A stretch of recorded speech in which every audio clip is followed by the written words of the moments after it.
नमस्कार दोस्तों, बेताल पचीसी की श्रृंखला में चौथी कहानी ज़्यादा पापी कौन में आप सभी का स्वागत है। पिछली वीडियो में हमने जाना कि जैसे ही राजा विक्रम बेताल के सवाल का जवाब देते हैं, अपनी शर्त के अनुसार वह उड़कर फिर से पेड़ पर उल्टा लटक जाता है। राजा विक्रम फिर लौटते हैं और बेताल को लेकर फिर चल पड़ते हैं।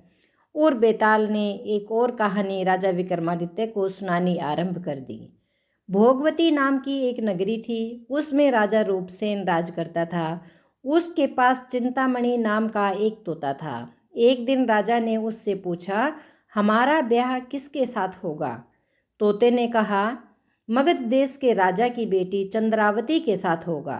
राजा ने ज्योतिषी को बुलाकर पूछा तो उसने भी यही कहा। उधर मगध देश की राजकन्या के पास एक मैना थी, उसका नाम था मदन मंजरी। एक दिन राजकन्या ने उससे पूछा कि मेरा विवाह किसके साथ होगा, तो उसने कह दिया कि भोगवती नगर के राजा रूपसेन के साथ होगा। इसके बाद दोनों को विवाह हो गया। रानी के साथ उसकी मैना भी आ गई। राजा रानी ने तोता मैना का ब्याह करके उन्हें एक पिंजरे में रख दिया। एक दिन की बात है कि तोता मैना में आपस में बहस हो गई। मैना ने कहा, आदमी बड़ा पापी, दगाबाज और अधर्मी होता है। तोते ने कहा, स्त्री झूठी, लालची, हत्यारी होती है। दोनों का झगड़ा बढ़ गया तो राजा ने कहा, क्या बात है, तुम आपस में लड़ते क्यों हो? मैना ने कहा, महाराज, मर्द बड़े बुरे होते हैं। इसके बाद मैना ने एक कहानी सुनाई। इलापुर नगर में महाधन नाम का एक सेठ रहता था। विवाह के बहुत दिनों के बाद उसके घर एक लड़का पैदा हुआ।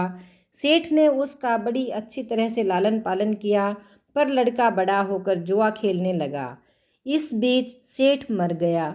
लड़के ने अपना सारा धन जुए में खो दिया। जब पास में कुछ न बचा तो वह नगर छोड़कर चंद्रपुरी नामक नगरी में जा पहुंचा। वहाँ हेमगुप्त नाम का साहूकार रहता था। उसके पास जाकर उसने अपने पिता का परिचय दिया और कहा कि मैं जहाज लेकर सौदागरी करने गया था, माल बेचा, धन कमाया, लेकिन लौटते में समुद्र में ऐसा तूफान आया कि जहाज डूब गया और मैं जैसे तैसे बचकर यहाँ आ गया।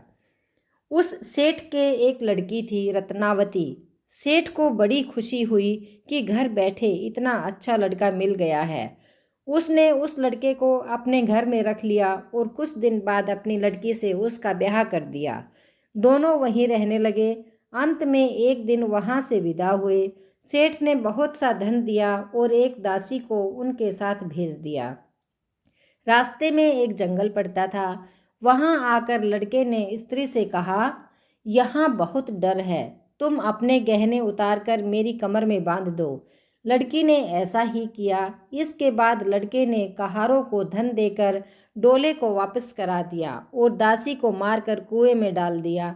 फिर स्त्री को भी कुएं में पटक कर आगे बढ़ गया। स्त्री रोने लगी। एक मुसाफिर उधर जा रहा था। जंगल में रोने की आवाज़ सुनकर वह वहां आया। उसे कुएं से निकालकर उसके घर पहुंचा दिया। स्त्री ने घर जाकर माँ बाप से कह दिया कि रास्ते में चोरों ने हमारे गहने छीन लिए और दासी को मारकर मुझे कुएं में ढकेल कर भाग गए। बाप ने उसे ढांढस बंधाया और कहा कि तू चिंता मत कर, तेरा स्वामी जीवित होगा और किसी दिन आ जाएगा। उधर वह लड़का जेवर लेकर शहर पहुंचा। उसे तो जुए की लत लगी थी। वह सारे गहने जुए में हार गया। उसकी बुरी हालत हुई तो वह यह बहाना बनाकर कि उसके लड़का हुआ है, फिर अपनी ससुराल चला। वहां पहुंचते ही सबसे पहले उसकी पत्नी मिली। वह बड़ी खुश हुई। उसने पति से कहा, आप कोई चिंता न करें, मैंने यहाँ आकर दूसरी ही बात कही है। जो कहा था वह उसने बता दिया। सेठ अपने जमाई से मिलकर बड़े प्रसन्न हुए और उन्होंने उसे बड़ी अच्छी तरह से घर में रखा।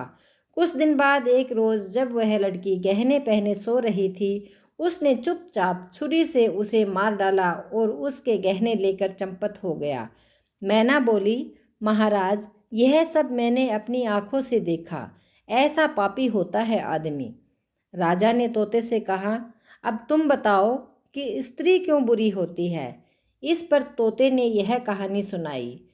कंचनपुर में सागर दत्त नाम का एक सेठ रहता था। उसके श्रीदत्त नाम का एक लड़का था। वहाँ से कुछ दूर पर एक और नगर था, श्री विजयपुर। उसमें सोमदत्त नाम का एक सेठ रहता था। उसके एक लड़की थी, वह श्रीदत्त को ब्याही थी। ब्याह के बाद श्रीदत्त व्यापार करने प्रदेश चला गया। 12 बरस हो गए और वह न आया तो जय श्री व्याकुल होने लगी। एक दिन वह अपनी अटारी पर खड़ी थी कि एक आदमी उसे दिखाई दिया। उसे देखते ही वह उस पर मोहित हो गई। उसने उसे अपनी सखी के घर बुलवा लिया। रात होते ही वह उस सखी के घर चली जाती है और रात भर वहाँ रहकर दिन निकलने से पहले ही लौट आती है। इस तरह बहुत दिन बीत गए। इस बीच एक दिन उसका पति परदेश से लौट आया। स्त्री बड़ी दुखी हुई। अब वह क्या करे। पति हारा थका था। जल्दी ही उसकी आंख लग गई और स्त्री उठकर अपने दोस्त के पास चली गई। रास्ते में एक चोर खड़ा था। वह देखने लगा कि स्त्री कहाँ जाती है। धीरे धीरे वह सहेली के मकान पर पहुंची। चोर भी पीछे पीछे गया। संयोग से उस आदमी को सांप ने काट लिया और वह मरा पड़ा था।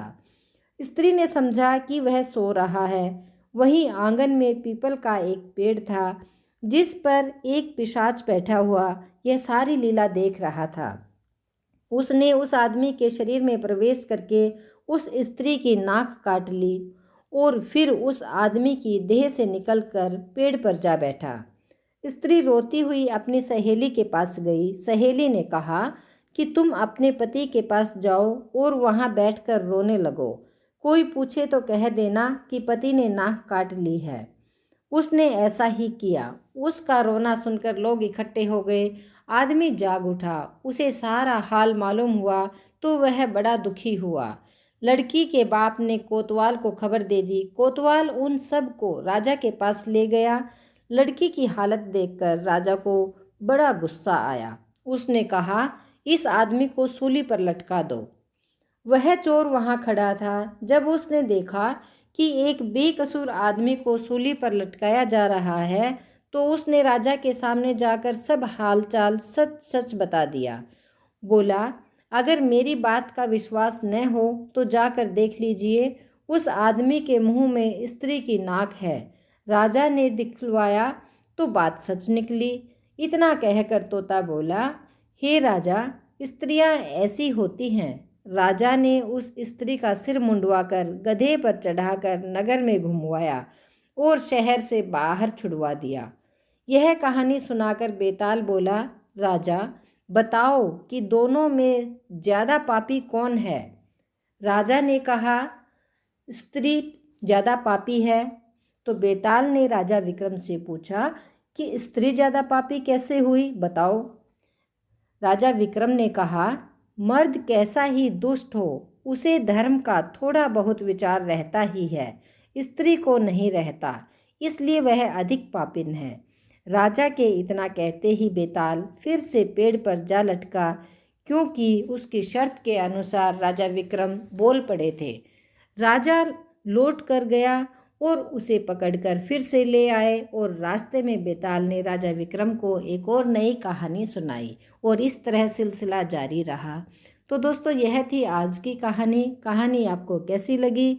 अच्छी लगी हो तो इसे लाइक और शेयर ज़रूर करें और बेताल पचीसी की बाकी कहानियों के लिए आप मेरे चैनल को ज़रूर सब्सक्राइब कर लें। धन्यवाद।